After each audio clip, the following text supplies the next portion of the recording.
어느 교회에서 신실한 모습으로 교회학교 부장을 맡고 계신 그분이 얼마나 열심히 하는지 학생들도 성도들도 또 담임 목사님도 심지어는 이웃 주민이 칭송합니다. 왜냐하면 그의 삶이 본이 되기 때문이죠. 본인도 기쁨과 보람으로 믿음 생활을 즐겁게 하셨던 김 장로님이 계셨답니다.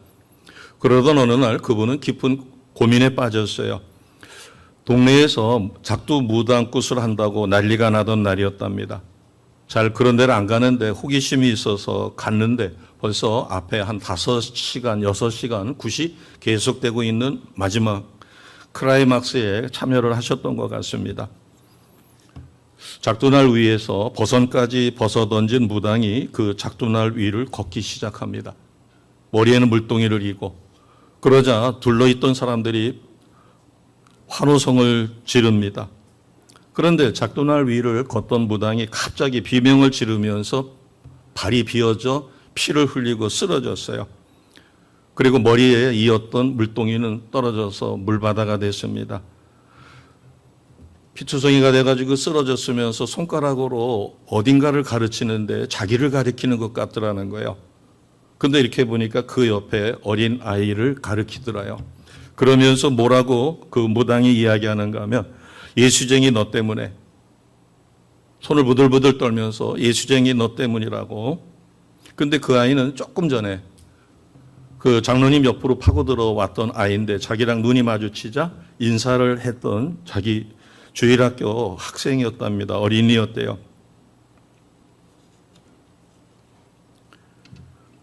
김 장로님은 믿음 생활을 시작한 지가 20년이 훨씬 넘었다고 합니다. 자타가 공인할 정도로 성실하고 인격적으로 본이 되는 삶을 살았어요. 근데 궁금증이 갑자기 생겼습니다. 자신은 거기서 구경을 했는데 한 30분 정도 본 것 같은데 자기가 봤었을 때는 무당이 작두날 위에 올라갔고 피를 흘리지도 않았고 물동이를 이고 묘기처럼 그 작두날 위를 옆에 두 사람이 붙들어 주니까 걸었는데 방금 자기 옆을 파고 들어왔던 주일학교 아이와 무당이 눈이 마주치자 무당을 부리던 귀신이 도망을 가버리고 그 순간 발이 비어져서 피투성이가 되고 물동이는 땅바닥에 곤도박 쳤다.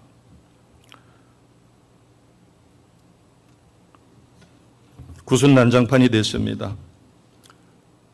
주일학교 어린아이는 손가락질을 받았지만 자기는 무슨 영문인지도 모르고 멍하고 있기에 장로님은 그 아이를 데리고 굿판을 빠져나왔습니다.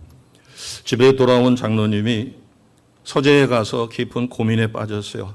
왜 이런 일이 벌어질까? 하나님 앞에 무릎을 꿇고 진실하게 기도하기 시작했습니다. 뭔가 잘못돼도 한참 잘못되었다는 것을 깨닫고 하나님 앞에 회개하기 시작했습니다. 얼마나 기도했는지 성령께서 가르쳐 주셨어요. 자신은 큰 믿음을 가지고 있다라고 생각했고 자부심을 갖고 헌신봉사 충성했는데 성령께서는 믿음이 적다고 가르쳐 주셨어요. 특히 부활의 믿음이 온전치 못했음을, 그리고 신앙생활을 전적으로 하나님 앞에 맡긴 게 아니라 자기가 주도적으로 신앙생활한 것을 깨닫게 하셨어요. 어린아이는 선생님이 가르쳐주는 말씀을 아멘 아멘 하면서 그대로 받아들이고 그것을 삶에서 그대로 적용합니다. 그런데 장로님은 세상적인 학문이 높다 보니까 머리로는 믿어지는데 지식적으로 준비해서 주일학교 아이들을 성실히 가르쳤고, 그러나 정작 자신은 부활을 진심으로 믿지 못했음을 성령께서 깨닫게 해주신 것이에요. 장로님은 그 길로 교회 기도실에 가서 금식하며 회개하며 기도하여 다시 하나님의 은혜를 회복했다고 합니다. 오늘 15장은 바울이 가장 핵심적으로 전하는 것이 십자가와 부활의 믿음입니다. 부활의 복음이에요. 그러면은 이 부활의 믿음을 갖고 살아가는 그것을 우리가 오늘 본문 말씀에서 한 문장으로 표현한다면 어떤 삶을 사는 것인가? 그것이 바로 31절 맨 하반절에 있습니다. 나는 날마다 죽노라. 이것은 바꿔 이야기하면 우리는 이제 옛사람은 예수님과 함께 십자가에 못 박았고 내가 거듭나 구원받은 하나님의 자녀답게 사는 새 사람으로, 이것을 다르게 이야기하면 부활의 신앙으로 사는 것을 의미합니다. 그러기 위해서는 내 속에서 끓어오르는 쓴뿌리라든가 또는 인간적인 생각을 매일 쳐서 죽여야만 내 속에 예수께서 사시는 것이죠. 그래서 바울은 31절 말씀에 나는 날마다 죽는다라는 신앙 고백을 합니다. 이것은 부활의 신앙으로 산다는 것이죠. 예수님은 부활하심으로 아담의 죄로부터 인하여 시작되었던 사망의 권세까지 다 깨트리시고 우리에게 새삼, 새로운 부활의 첫 열매가 되셨습니다. 그래서 우리는 새롭게 창조된 그 삶을 시작하게 된 것이에요. 우리에게는 옛 생활이 아니라 새로운 시대가 펼쳐진 것입니다. 바울은 자신은 몸이 있기 때문에 현실에서 살고 있어요. 그러나 하늘나라에 소망이 있으니까 현실과 내세를 같이 사는 것처럼 그렇게 해서 오늘 우리에게 말씀을 줍니다. 그러면 부활의 능력을 믿고 부활의 소망을 갖고 자기 자신을 쳐서 철저히 복종하는 첫 번째 삶의 특징은 무엇일까? 그것은 바로 30절입니다. 자, 30절 우리가 믿음으로 아멘으로 선포합니다. 시작. 또 어찌하여 우리가 언제나 위험을 무릅쓰리요. 아멘. 여기서 위험을 무릅쓴다. 그래서 영어 성경을 찾아보니까 every hour입니다. 매 순간순간, 매 시간마다 위험을 무릅쓴다. 세상 사람들은 어떤 위기가 오면 기업도 그렇게 합니다. 골드만 뭐라고 하는 그 기업은 금융회사입니다. 그래서 여러 사람을 뒀어요. 한 300여 명을 뒀다고 합니다. 그런데 그것을 AI라고 하는 그 컴퓨터 프로그램과 인공 로봇이 해주게 되자 그것을 관리할 수 있는 두 사람만 남겨놓고 398명을 한순간에 해고를 했다고 해서 난리가 났습니다. 몇 년 전 이야기예요. 지금 식당에 서빙하는 것도 인공 로봇이 하고 있습니다.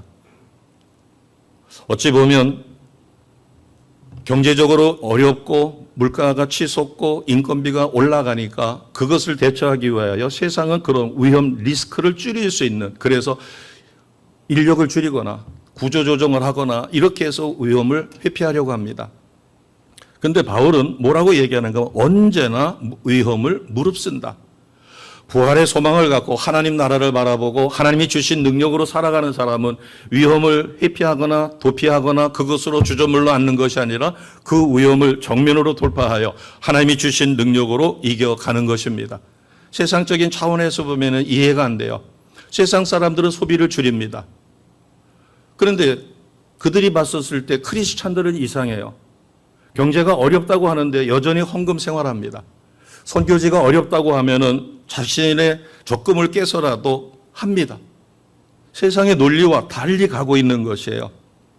여기서 우리가 위험을 무릅쓴다라고 하는 것을 좀 더 현실적으로 와닿기 위해서 두 가지 예를 살펴보겠습니다. 코로나19가 한창 극성을 부리고 그 코로나 발원지라고 하는 중국 우한에 노란 방호복을 입은 사람들이 등장해서 세계의 주목을 끌었죠. 그들은 다른 사람들이 두려워할까 봐 전염병을 옮기지 않는 방호복을, 노란 방호복을 입고 그 귀하다고 하는, 돈 줘도 사기 힘들다고 하는 마스크를 거리에서 무료로 그들에게 나눠줬어요. 다른 사람들은 특별한 목적이 아니면 시내 나오지 않는데 그들은 방호복을 입고 나가서 마스크를 나눠줌으로 해서 역시 크리스찬이 다르다라고 하는 큰 귀감을 줬습니다. 또 하나 예입니다.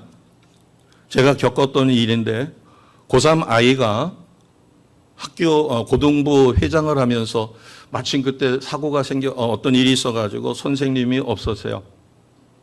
그러니까 고3 담임 선생님이 담임 목사님을 부른 거예요. 담임 목사님 아들이니까. 얘가 고3이고 공부도 잘하는데 어느 대학을 가야 되는데 쟤 이렇게 토요일 날, 주일 날 교회 봉사한다고 학교를 빠지고 이렇게 되면은 장담 못 합니다. 시험 때나 공부하기도 바쁜데 토요일에는 학생 예배 참석하고 회장으로서 말씀도 준비해서 가르치고 하다 보니까 어렵죠. 또 주일에는 성가대로 섬기는 학생들도 많습니다. 물론 그들은 밤을 새워서 집중해서 공부를 하지요. 그러다 보면 대다수 담임 선생님이 걱정이 되니까 학부모를 학교로 오시라고 해서 상담을 합니다. 고3이니까 입시가 코앞이니까 제발 고3 때만이라도 교회 활동을 하지 않도록 좀 종용할 수 없습니까? 제가 만났던 그 고3 학생을 담임 선생님이 저에게 와서, 담임 선생님이 아니라 담임 목사님이 그렇게 말씀을 하셨어요. 사정이 있어서 우리 교회 잠깐 오신 거 압니다. 그런데 내가 부모로서 너무 어려운 일이 있어서 부탁을 하니까 고등부 교사를 좀 해주시면 안 되겠습니까? 얘기의 요지는 그것이에요. 그래서 그 학생을 만나가지고 물어봤습니다. 고3인데 학생회장하고 말씀까지 아이들 가르치느라고 힘들지? 그랬더니 그렇대요. 그러나 자기는 두려워하지 않는답니다. 내가 공부하는 목적이 좋은 대학을 가고 좋은 성적을 받고, 물론 그것도 부모님에게나 성도들에게나 사회의 목사의 아들로서 본이 되는 것도 중요하지만, 하나님이 지금 내가 고3이라고 해서 내게 주어진 이것을 기피하고 누군가에게 떠넘긴다면 이보다 더 어려운 일을 겪었을 때 자기는 또 무너지지 않겠느냐. 그래서 설사 좋은 대학을 실패한다 할지라도, 그리고 하나님이 자기를 쓰시기 위하여 연단하는 것이라고 생각하고 기꺼이 감내합니다. 어떤 어려움이 와도. 그래서 내가 그런 교사를 맡아줄 테니까 거기에 4-5시간 소비하는 것만이라도 줄여봐라.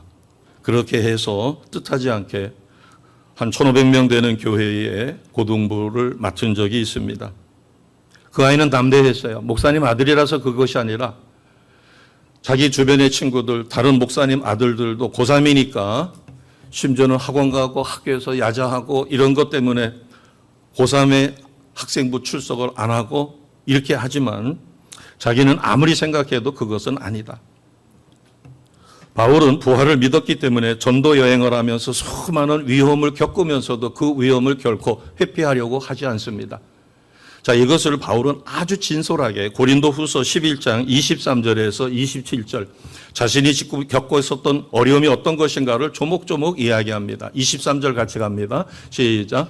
그들이 그리스도의 일꾼이냐? 정신없는 말을 하거니와 나는 더욱 그러하도다. 내가 수고를 넘치도록 하고 옥에 갇히기도 더 많이 하고 매도 수없이 맞고 여러 번 죽을 뻔하였으니 유대인에게 40에서 하나 감한 매를 5번 맞았으며 3번 태장으로 맞고 1번 돌로 맞고 3번 파산하고 일주야를 깊은 바다에서 지냈으며 여러 번 여행하면서 강의 위험, 강도의 위험, 동족의 위험, 이방인의 위험, 시내의 위험, 광야의 위험, 바다의 위험, 거짓 형제 중에 위협을 당하고 또 수고하며 애쓰고 여러 번 자지 못하고 줄이고 목마르고 여러 번 굶고 춥고 헐벗었노라. 아멘. 바울이 어떤 삶을 살았는가를 우리는 너무나 잘 압니다. 바울은 이것을 숨기려 하고 자랑하는 것이 아니라 담대하게 나에게는 부활의 능력, 부활의 소망이 있고 부활의 믿음이 있다. 설사 내가 돌 맞아서 40에 하나를 뺀 39대를 맞으면 어지간한 사람은 그 돌 맞아서 다 스데반 집사님처럼 순교합니다.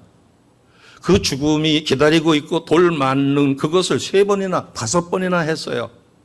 그럼에도 불구하고 뜻을 꺾지 않는 것은 바로 부활을 믿었기 때문입니다. 우리는 육을 갖고 있습니다. 내가 신앙심이 뜨겁다고 해서 직장생활 안 하고 생업에 종사하지 않으면 아니 되죠.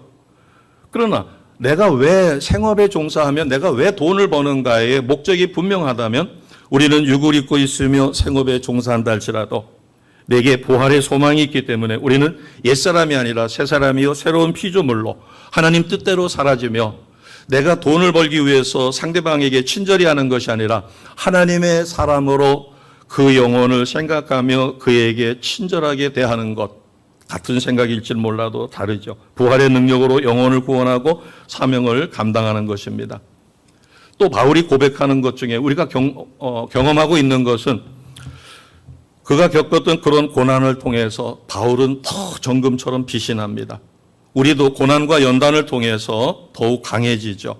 그리고 그리스도의 생명을 충만하게 누리는 것입니다. 저는 일전에 몸살을 심하게 앓았는데 며칠 전이었어요. 이렇게 살가죽에 손만 대도 너무너무 아팠어요. 그래서 기도하는 가운데서 깨달아진 게 있습니다. 그래서 회개했죠. 평상시에 건강할 때도 제가 건강 주셔서 감사합니다. 기도는 빠지지 않았어요. 그러나 그것은 입술의 고백이었고 정말 진심으로 내가 하루하루 살아가고 건강한 것이 하나님의 은혜다라고 하는 것을 이렇게 아파서 생각했을 때만큼 깊지는 못했어요. 물론 다들 그러실 것입니다. 그러나 그런 과정을 통해서 정말 내 호흡까지도 내 모든 것 하나 하나님이 건드려 주지 아니하시고 지켜주지 아니하시면 아무것도 할 수 없구나. 멀쩡하게 있다가 어느 날 목이 쾌쾌하더니 몸살이 왔는데 그렇게 극심하게 왔어요. 그래도 회복시켜 주셔서 너무 감사하죠. 우리는 어떤 고난과 연단을 통해서 더욱 강해집니다. 그러다 보면은 이제 나의 모든 것은 하나님 손에 있다라고 하는 확실한 믿음을 가졌을 때 설사 내가 그것으로 인하여 어떤 죽음을 받고 바울처럼 복음을 전하다가 돌 맞아 죽기도 할 수도 있고 이방인에게 칼 맞아 죽을 수도 있을 테고 강도를 만나서 모든 것을 다 희생할 수도 있을 것이에요. 그러나 그런 위협을 두려워하지 않고 믿음으로 극복하며 우리에게 좋은 교훈을 남깁니다. 부활의 확실한 믿음을 갖고 사는 사람 두 번째 특징은 31절입니다. 31절을 같이 가겠습니다. 형제들아 내가 그리스도 예수 우리 주 안에서 가진 바 너희에 대한 나의 자랑을 두고 단언하노니 나는 날마다 죽노라. 날마다 죽는 삶이다라고 하는 것이에요.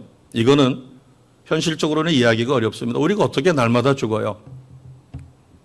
그러나 바울이 여기서 날마다 죽는다고 하는 것은 자기 유익만을 위해서가 아니라 하나님을 바라보고 복음을 증거하고 성도들을 양육하는 과정에서 희생한다고 하는 거죠. 또 복음을 전하다 보면 생명을 잃을 수 있습니다. 그럴 때 그 생명, 이것은 누구의 것인가? 지금 나에게 주셨지만 이것을 주관하신 분은 하나님이신 것을 확실히 믿으니까 그 생명 자체도 누구에게 맡기는 거예요? 주님께 맡기는 겁니다. 생명에 대한 애착을 갖지 않는 거예요. 살기 위해서 두려워서 그 위험을 피하려고 버둥버둥하는 것이 아니라 내가 예루살렘에 올라가면 체포당해서 죽을 수도 있어요. 그걸 알면서도 기도했더니 성령이 올라가라 하시니까 목숨을 두려워하지 않고 담대히 올라갈 수 있는 거죠. 이것은 생명에 대한 애착까지 버렸다는 겁니다. 날마다 죽는다는 것을 이렇게 표현할 수 있어요. 내가 사랑하는 자녀가 지금 사경을 헤맵니다. 하나님 앞에 살려달라고 기도했어요. 그러나 성령이 감동을 주십니다. 아기가 살고 죽는 것은 내 의지예요. 하나님의 뜻이에요. 하나님의 뜻이에요. 그러다 보면 나중에 기도가 깊어지면 어느 기도로 가죠? 하나님 이 아이의 생명을 주님께 맡깁니다. 내가 포기한 게 아니에요. 어떻게 부모가 자식의 생명을 포기해요? 그러나 주님께 맡기는 기도가 되는 거예요. 그러면서 어떠한 상황이 오더라도 이 어려움을 저뿐만 아니라 우리 식구 모두가 이것을 극복할 수 있는 믿음까지 주세요라고 하며 진실로 눈물로 하나님 앞에 모든 것을 내려놓고 기도합니다. 이것은 자기를 죽이는 거예요. 나의 의지를 내려놓고 주님께 모든 것을 맡기는 것. 이것은 우리가 옛사람을 벗어버리고 새사람으로, 그래서 바울이 날마다 죽는다라고 하는 것은 성도를 위하여 자비량으로 벌어서 복음을 전하지만 그들이 잘 따라오는 사람도 있지만 오히려 바울을 대적하고 그를 죽이려고 모함하는 사람들도 있는데 주님처럼 그들을 끝없이 사랑하고 섬기는 겁니다. 이것이 목자의 생활이라고 하죠. 이기적이고 자기를 이용하는 양들에게 기꺼이 사랑을 베풀어주고 자비량으로 돈을 벌면서 양들을 섬기고 그들을 자녀같이 품에 안고 최선을 다해서 섬기는 것입니다. 이것은 이렇게도 이야기할 수 있어요. 어느 밭에 보화가 묻혀 있습니다. 진짜 보화예요. 그것이 진짜라고 믿는 사람은 자기의 전 재산을 털어서 그 밭을 삽니다. 바울은 확실한 부활의 소망을 갖고 천국의 소망이 있고 이 땅에서의 삶이 전부가 아니라 이 땅의 삶도 중요하지만 영원한 천국의 하늘나라의 삶을 소망하기에 그곳에 보물을 쌓는 것, 여기에 대한 확신이 있으니까 그는 두려움이 없이 주님이 십자가에서 나를 위하여 죽으심으로 세계를 열어주셨고 구원을 열어주신 것처럼 바울은 자신을 통하여 이방인들에게 복음이 전하여 그들을 주님처럼 살려내는 일에 최선을 다하는 것입니다. 이것을 좀 더 어려운 차원에서 이렇게 이야기할 수 있어요. 우리가 마지막 때에 이기는 자가 되고 두려움을 떨쳐버리기 위해서는 어떻게 해야 될까? 우리가 받은 교육, 고등교육이 있죠. 세상은 마귀에게 속아서 그렇게 이야기합니다. 너는 완벽한 사람이 돼야 돼. 모든 면에 다 잘하는 사람이 되어야 돼. 저는 어려서 교육을 그렇게 받았어요. 그래서 부모를 실망시키지 않고 선생님에게도 칭찬받고 주변에도 교회에도 또 목사님에게도 사랑받고 인정받고 싶어서 정말 열심히 했습니다. 그 다음에 주산반에 가라고 하면 주산반에 가서 경시에 가가지고 상도 타오고 그림 그리라고 하면 그림반에 가서 또 웅변반에 가라고 하면 웅변반에 가서 시키는 대로 해가지고 저는 팔방미인처럼 그렇게 훈련을 받았고 그렇게 살았어요. 오늘날 사탄은 부모들에게 속입니다. 내 자녀가 다른 아이들한테 떨어질까 봐 영어 학원 보내고 일어 학원 보내고 그다음에 미술 학원 보내고 음악 학원 보내고 그리고 싫다고 하는데 여자아이를 태권도 학원까지 보냅니다. 안 보내면은 뭔가 뒤처지는 것 같아요. 세상에서는 사탄이 그렇게 이야기합니다. 모든 것을 다 잘하라고 부모를 꼬드깁니다. 그러나 하나님께 쓰임받은 사람의 특징을 살펴보면 모든 것을 다 완벽하게 잘하는 사람이 아니에요. 우리가 마귀의 유혹에 속아서 모두를 만족하며 완벽한 삶을 살려고 합니다. 그러나 우리는 그것을 도저히 살 수 없다는 것을 빨리 깨닫는 것이 지혜죠. 하나님께 선택된 사람은 성령에 이끌려서 내가 내려놔야 될 것, 나는 손이 2개밖에 없습니다. 내게 주어진 시간은 24시간밖에 없어요. 세계 150나라를 여행하면서 여행 가이드로 하는 사람이 다른 것은 하기 어렵겠죠. 내가 무엇을 과감하게 내려놓을 것인가? 그래서 주님이 내게 원하시는 가장 중요한 것을 성령께서 주시면 그 한 가지를 선택하여 그것에 올인하는 것이 바로 우리의 진정한 믿음의 삶입니다. 예수님이 직접 가르쳐 주셨어요. 누가복음 10장 38절에서 42절 우리가 잘 아는 이야기입니다. 마리아와 마르다 자매가 있죠. 예수님이 그 집에 들어가니까 언니 되는 마르다는 예수님과 그 일행을 맞이하기 위해서 주방에서 부추하게 음식을 준비합니다. 너무너무 바쁘죠. 예수님은 그 시간을 이용해서 말씀을 선포할 때 동생 마리아는 예수님 발치해서 예수님의 말씀을 들었어요. 마르다가 생각하니까 동생이 괘씸한 거예요. 그래서 예수님에게 찾아와서 푸념을 합니다. 주님, 제가 이렇게 바쁜 거 아시잖아요. 내가 왜 이렇게 바빠요? 주님 대접하고 제자들 대접하느라고 음식을 만드느라고 바쁜데 내 동생 마리아는 주님 발끝에서 말씀 듣고 있으니까 좀 내 동생을 주방으로 가서 언니를 도우라고 좀 해주세요라고 푸념을 했어요. 그때 예수님께서 마르다의 푸념에 이렇게 대답하셨습니다. 그게 10장 42절이에요. 누가복음 10장 42절 우리가 같이 선포합니다. 몇 가지만 하든지 혹은 한 가지만이라도 족하니라. 마리아는 이 좋은 편을 택하였으니 빼앗기지 아니하리라 하시니라. 아멘. 저는 어려서 이 말씀을 읽을 때 이해가 안 됐어요. 아우, 예수님 너무 매정하지 않으신가? 토깽이처럼 발끝에 앉아가지고 말씀을 듣는 마리아를 마리아야 너 가서 언니 좀 도우라 이렇게 하시는 게 정상적이지 않을까? 그러나 여기에는 영적인 깊은 진리가 담겨져 있습니다.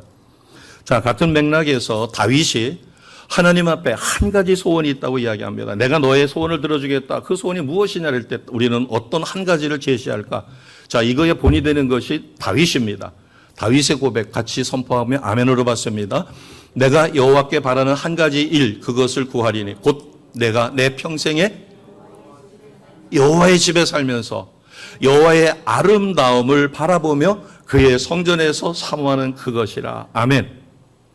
다들 코로나로 인하여 교회 오기를 어려워하지만 내가 죽으면 죽으리라고 예배의 자리에 달려와 하나님 앞에 기도할 수 있는 것이 내 평생에 여호와의 집을 바라보면서 여호와의 아름다움을 바라보며 그의 성전에서 사모하는 그것이라.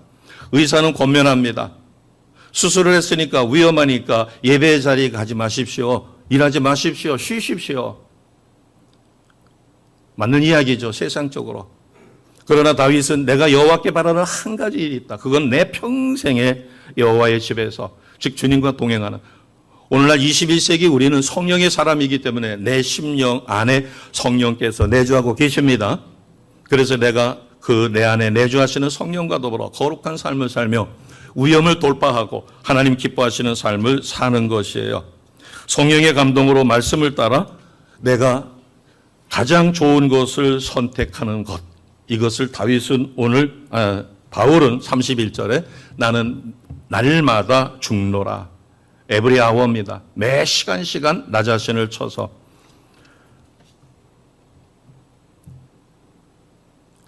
지금 스스로 생각해 보시기 바랍니다. 제가 묻습니다. 신앙생활은 즐거우신가요? 힘드신가요? 아니면 괴로운 건가요? 그러면 신앙생활은 누구의 힘에 의해서 하게 만들어 놓으셨고, 저는 어려서 주일학교를 겪어보지 못했습니다. 또 청년부다운 청년부를 겪지 못했어요. 그러다 보니까 장년부에서 말씀을 배우고 하다 보니까 신앙생활은 불교에서 이야기하는 것 마냥 고해처럼 느껴졌어요. 가면 눈물로 기도하고 기쁨이라는 것은 교회에서 발견하기가 어려웠습니다. 그러나 대학을 들어갔더니 예수님은 친구처럼 이야기하는 선교단체에서 저는 깜짝 놀랐어요. 예수님이 친구라고? 하나님이 친구라고? 물론 성경에는 모세를 친구처럼 대해 주신다는 말이 있었지만 워낙 분위기 자체가 무겁고 장로교단에서 그렇게 하다가 보니까, 그러나 신앙생활은 말씀대로 담대함이 있으면 우리는 행복하고 즐겁고, 그리고 이 세상에서 내가 올인할 수 있는 가장 보람된 일이 신앙생활입니다. 아멘. 그런데 정작 우리의 현실은 그렇지를 못하죠. 환난과 고난이 있고 또 힘겹게 믿음 생활을 해요. 왜 그럴까? 결론은 한 가지입니다. 나의 옛사람은 죽고 새 사람은 하나님이 주신 성령의 능력으로, 부활의 능력으로 우리가 힘 있는 삶을 사는데, 머리로는 그렇게 믿지만 많은 사람들이 성령의 힘으로 사는 게 아니라 자기 힘으로 살아요.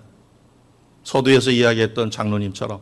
그러다 보니까 능력이 나가지 않았고, 자기가 가르친 주일학교 어린아이는 그대로 믿고 그대로 따르다가 보니까 그에게는 성령의 능력이 있으니까 귀신이 보고 어린아이지만 무서워서 도망을 쳤는데, 장로님은 수십 년 믿음 생활했고 본이 됐고 모든 사람으로부터 존경을 받았지만 그의 안에는 성령의 능력이 없었다는 것이에요. 그런데도 본이 되는 삶이요, 많은 사람들로부터 인정받는다는 거죠. 왜 우리가 신앙생활을 하면서 힘들고 고난을 극복하면서도 거기에서 보람을 찾고 하나님으로 인하여 행복한 믿음 생활을 하지 못할까? 그것은 한마디로 성령의 힘이 아니라 자신의 힘이에요. 바꿔 이야기하면 우리가 왜 기도에 자신이 없을까? 사탄은 그렇게 꼬드깁니다. 너 교회에서 너 한 것 좀 내놔봐. 너 교회 뭐 무슨 봉사했어? 너 겨우 예배도 드리고 예배도 1년이면 몇 번씩 빠지잖아. 이게 정죄의식이에요. 죄와 사망의 법에 살고 있는 거예요. 예수님은 죄와 사망의 법에서 우리를 구원해 주기 위해서 생명의 법, 성령의 법으로 살아가는 우리에게 새로운 피조물로서의 당당한 믿음의 선물을 주셨습니다. 그런데 우리는 죄의식에 사로잡혀 있는 거예요. 그리고 내가 받은 상처, 특히 교인들에게 받은 상처, 내가 털어내지는 않는 겁니다. 내가 받은 상처는 내 것이 아니라 누구의 것이에요? 그거는 악한 마귀가 나에게 준 것이에요. 내가 그것을 주님 앞에 너무 아파요, 이거 치료해 주세요라고 고백하고 올려드렸으면 이제는 내 것이 아니라 주님의 것입니다. 주님께서 해결해 주십니다. 그리고 그것이 나에게 또 상처를 주려고 하면 아니야, 안 돼. 나는 이제 그것을 주님께 맡겼어. 그거는 나와 상관이 없어. 그것은 상처가 아니라 나를 깨닫게 만들고 내가 주님께 더욱 가까이 갈 수 있는 그것이야. 우리는 선생님에게도 상처를 받을 수 있고 부모에게도 상처를 받을 수 있고 부모는 자녀에게도 상처를 받을 수 있어요. 성도는 목사에게 상처를 받고 목사는 성도에게 상처를 받을 수 있어요. 그러나 이것을 끌어안으면 쓴뿌리가 됩니다. 거기서 시커먼 물이 쿨컥쿨컥 올라올 때마다 나를 괴롭게 하죠. 아닙니다. 이것은 내 것이 아니라 사탄의 것이고 주님께 맡겼으면 주님은 그것을 완벽하게 해결해 주십니다. 이미 주셨습니다. 그래서 내가 어떤 상황을 딱 만났을 때 옛날에 그 상처가 쑥 올라오려고 그래요. 그럴 때 쳐서 이게 죽이는 거예요. 날마다 죽이는 삶입니다. 쓴뿌리가 올라오려고 할 때 누르는 거예요. 저 인간 내가 뭐 어쩌고 저쩌고 해가지고 옛날 요만큼 잘못했는데 옛날 거 다 갖다 끌어붙여가지고 하면 부부싸움 대판 크게 벌어집니다. 끌어올리려고 했을 때 안 됩니다, 주님. 이것은 제 것이 아니라 저는 주님께 맡겼고 이 상처로부터 저희를 완전히 자유하게 하셨는데 내가 아직도 이 쓴뿌리가 올라오는 것을, 그래서 기도하면서 그것을 억제하고 그것을 다스리는 거예요. 죽이는 것이죠. 바꿔 이야기하면 참된 성도의 삶은 이제 자기의 힘, 죄와 사망의 법에 갇혀서 사는 것이 아니라 상처에 전전긍긍하는 것이 아니라 생명의 힘으로 사는 것입니다. 죄와 사망의 법이 아니라 생명과 성령의 법이에요. 하나님은 나의 아버지셔요. 나는 그분의 자녀예요. 그러니까 당당하게 아버지 제가 지금 이것을 극복하기가 어려운데 이 시간 강력한 성령으로 이거를 극복하게 만들어 주세요라고 예수님의 이름으로 기도합니다. 자유함을 얻습니다. 그 상황에서 벗어날 수가 있는 거예요. 우리는 믿음으로 의로운 삶, 그래서 하나님이 나의 아버지 되시고 나는 그분의 자녀요, 예수님은 나의 주인이시고 구원자이시기 때문에 우리는 그 관계에서 오는 그 믿음을 갖고, 그것을 바울은 오늘 부활의 능력이라고 이야기합니다. 그래서 우리는 옛사람은 벗어버리고 새 사람을 입고 새 사람, 새로운 피조물로 살아가는 것입니다. 아멘. 그래서 신앙이 성장하고 예수님을 닮은 인격과 삶이 변화되기 위해서는 지식의 힘이 아니라 관계의 힘입니다. 바꿔 이야기하면 나는 하나님의 자녀야. 나는 예수님의 제자야. 나는 승리할 수 있어. 내가 이 세상에서 누구를 두려워하겠어. 경제가 곤두박질 친다고 거기에는 살아날 길이 있고 오히려 그것을 통하여 하나님은 영광을 받으실 수 있다라고 하는 확실한 믿음. 이 땅에서만 소망이 아니라 하늘나라 소망을 두었을 때 우리는 영생에 대한 확실한 믿음을 갖고 매 순간 승리하는 삶을 반드시 살아지게 되어집니다. 그런 삶을 사시기를 주님의 이름으로 축복합니다. 아멘. 자, 그러면 우리가 어떤 삶의 모습으로 변화가 될까? 34절 첫 번째입니다. 34절 첫 번째 같이 선포합니다. 시작. 깨어 의를 행하고 죄를 짓지 말라. 아멘. 부활의 신앙으로 살게 되면 우리는 항상 깨어 있어요.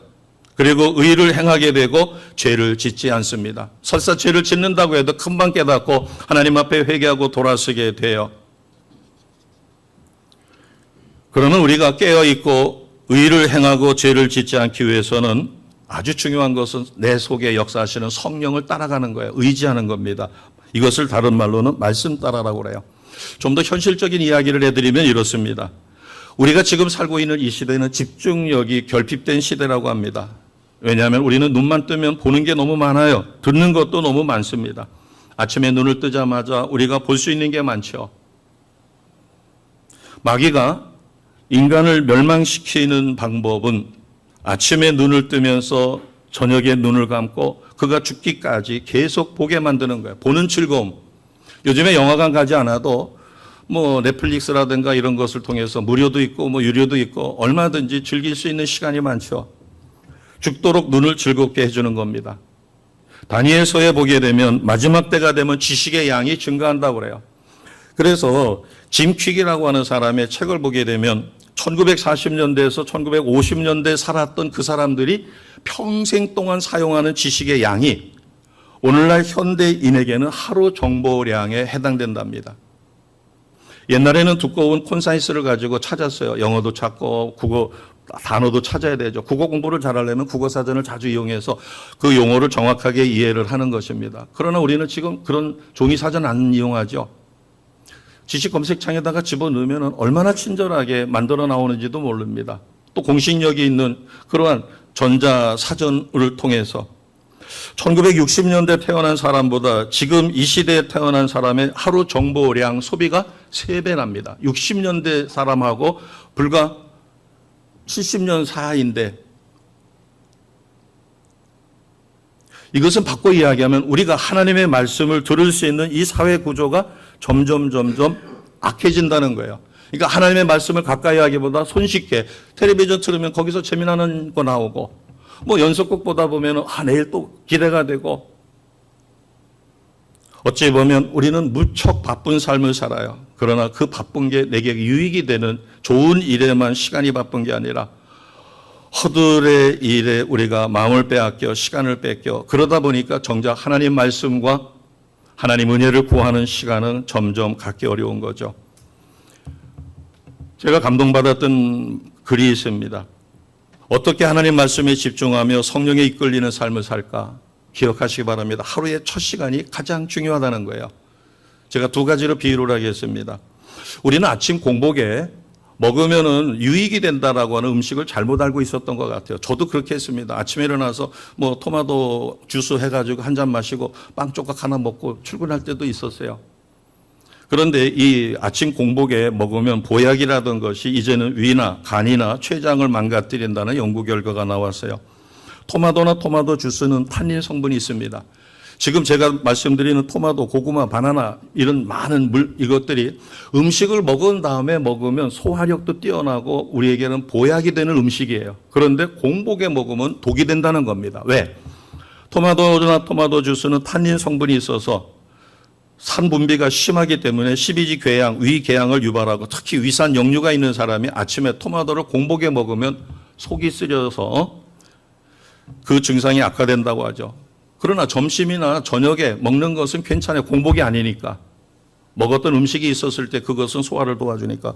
고구마도 위산을 증가시켜 속쓰림을 유발할 수 있는 탄닌 성분이 풍부하답니다. 찐 고구마는 혈당 지수가 61이고 군 고구마는 혈당 지수가 94로 높은 편이라고 그래요.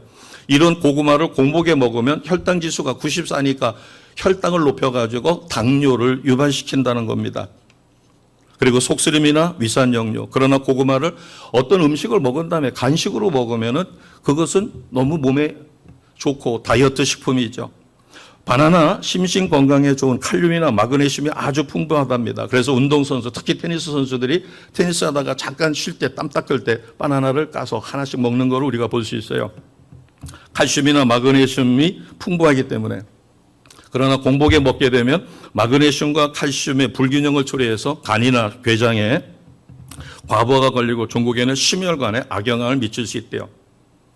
우유를 어떤 음식을 먹은 다음에 우유를 먹었을 때는 그 우유가 굉장히 몸에 유익하고 저녁에 잠자리에 들기 전에 따뜻하게 우유를 데펴서 여기서 따뜻하다는 건 끓인 게 아니라 60도 미만으로 데펴서 마시면 수면을 촉진시켜주는 칼슘이 아주 풍부한 영양식이죠. 그러나 이것을 공복에 먹게 되면 설사를 유발할 수 있고 복통을 유발할 수 있다는 겁니다. 거기다가 바나나를 썰어가지고 우유에다가 재워서 그것을 믹서로 해서 먹게 되면 아주 독 중에 독이라고 합니다. 공복에는 먹어서는 안 된다는 거죠. 마찬가지로 우리가 영적 생활을 하는데 제일 중요한 것은 아침에 일어난 공복입니다. 내 머릿속에 어떤 것도 들어오지 않았을 때 내가 토마토를 먹느냐, 고구마를 먹느냐, 바나나를 먹느냐, 우유를 먹느냐가 오후에 내 건강에 지장을 주는 것처럼 우리가 아침에 눈을 뜨자마자 무엇부터 할 것인가? 텔레비전을 볼 것인가? 아니면 일기예보를 볼 것인가? 아니면 신문을 볼 것인가? 또 주부들은 바쁘니까 주방에 가가지고 음식 준비를 해야 되잖아요. 그러나 정확하게 봤을 때 하나님의 일이냐, 그러니까 하나님께 주권을 맡기고 성령에 의지하는 이것이냐, 아니면은 사단에게 속아서 사단을 제일 첫 번째 주인으로 모시는 삶을 사는가.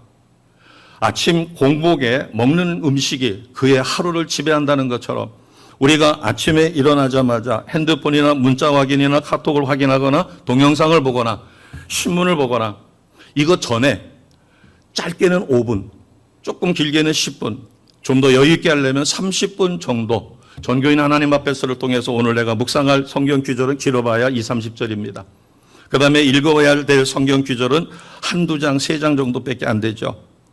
그래서 말씀 묵상하거나 성경 통독의 우선순위가 되면 나의 삶을 누구에게 맡기는 거예요? 하나님께 맡기니까 절대 주권을 주님께 맡기니 주님께서 성령으로 내 삶을 오늘 하루를 이끌어 주십니다. 그러나 궁금한 게 있어요. 문자를 확인해야지 돼요. 그 다음에 일기예보를 봐야 돼요. 그 다음에 하루 스케줄을 먼저 떠올리고 오늘 내가 뭘 해야 되지? 그러면 세상적인 일에 사탄에게 먼저 권위를 인정한 거예요. 하나님의 주권의 권위를 인정하느냐? 내가 아침에 눈 뜨자마자 무엇을 하느냐가 아주 중요하다고 합니다. 그래서 우리가 하나님의 주권을 인정하고 성령님의 도우심을 구하는 말씀 묵상과 기도의 삶을 살 때 그것이 양이 중요한 게 아니라 5분이든 10분이든 내가 눈 뜨자마자 그 일부터 행한다면 오늘 34절에 주는 것처럼 깨어있게 되고 의를 행하고 죄를 짓지 않는 삶을 살아가는 비결입니다. 꼭 기억하시기 바랍니다. 공복에 내가 무엇을 먹느냐가 나의 위를 어떻게 이끌어가느냐가 되는 것처럼 내가 영적인 면역성이나 영적 집중력을 키우기 위한 첫 번째 비결은 눈 뜨자마자 하나님 말씀을 묵상하고 그래서 가능하면은 머리맡에다가 성경책을 두는 게 좋고 저 같은 경우는 서재가 있으니까 서재로 가서 눈 뜨자마자 그곳에 가서 합니다. 물론 잠자리에서 일어나기 전에 혈액순환을 위해서 저는 발바닥 마사지를 발뒤꿈치로 해요. 또 손가락도 합니다. 그러나 그것은 하나님이 일어날 때 몸의 스트레칭을 위해서 하는 것이니까 너무 기계적으로 하지는 마시기 바랍니다. 그러나 다른 것, 텔레비전이나 신문이나 아니면 다른 일을 하기 전에 말씀을 먼저 사모하고 말씀을 묵상할 때 우리는 승리의 삶을 살 수 있음을 확신합니다. 그런 삶을 사시기를 주님의 이름으로 축복합니다. 그렇게 살아보시면 놀라운 일이 벌어집니다. 성령께서 점점 나를 신령한 하나님의 사람으로 그리고 그 속에서 전에 느끼지 못했던 기쁨도 보람도 감격도 그리고 두려움이 아니라 담대함을 주시며 영안을 열어주시고 하나님의 거룩한 주의 백성답게 살아가게 만들어 주십니다. 그래서 바울은 담대하게 이야기하는 것이에요. 34절에 깨어 의를 행하고 죄를 짓지 않는 삶. 이것이 부활의 능력에 사로잡혀 사는 것입니다. 왜 그럴까? 절대 주권을 주님 앞에 인정하면 주님은 내 인생을 책임져 주십니다. 그러나 세상적인 일을 먼저 할 때는 사탄이 나를 지배하니 그것을 무너뜨리기는 결코 쉽지 않은 것이에요. 자, 우리가 이제 말씀을 정리합니다. 매 순간 감사하며 이 고난의 시대를 이겨갈 수 있는 비결은 첫째가 부활의 신앙으로 나는 매일 나 자신을 쳐서 죽는 삶을 살아가는 것입니다. 이것은 바꿔 이야기하면 내 생각을 내려놓고 주님의 생각을 따르는 삶.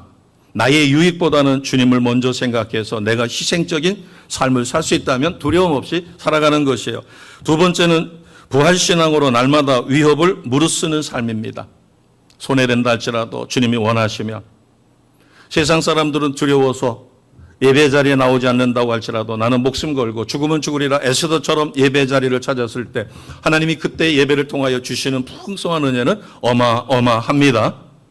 내가 수술을 해서 의사는 꼼짝하지 말라고 하더라도 죽으면 죽으리라고 단도리하고 와서 예배를 드리면 하나님의 어마어마한 은혜가 풍성하게 임하는 것이 바로 그것입니다. 우리는 그냥 내 힘이 아니라 부활의 신앙으로 날마다 위협을 무릅쓰는 도전적인 삶을 사시기를 주님의 이름으로 축복합니다. 아멘. 부활 신앙으로 깨어 있어 의를 행하고 죄를 짓지 않는 삶을 살 수 있도록 첫 시간을 하나님 앞에 말씀 묵상과 기도로 시작하는 우리의 삶이 되시기를 다시 한번 주님의 이름으로 축복합니다. 자, 신앙생활은 보람있고 행복하고 즐거운 삶입니다. 이렇게 되기 위하여 우리가 세 가지 부활의 능력으로 다시 한번 말씀을 드릴 테니까 이것 붙들고 내 것이 되게 해달라고 잠깐 기도합니다. 부활신앙으로 날마다 죽는 삶을 살 수 있도록, 그리고 날마다 위협을 무릅쓰고 도전하며 내 뜻보다는 하나님의 뜻을 실천할 수 있도록, 부활의 신앙으로 깨어있어 의를 행하고 죄를 짓지 않는 삶. 그래서 아침에 눈 뜨자마자 말씀 묵상과 성경 통독과 짧은 기도를 통하여 하루를 시작하는 우리가 될 수 있게 해달라고 성령께서 인도하시는 대로 자유롭게 기도하겠습니다. 같이 기도합니다.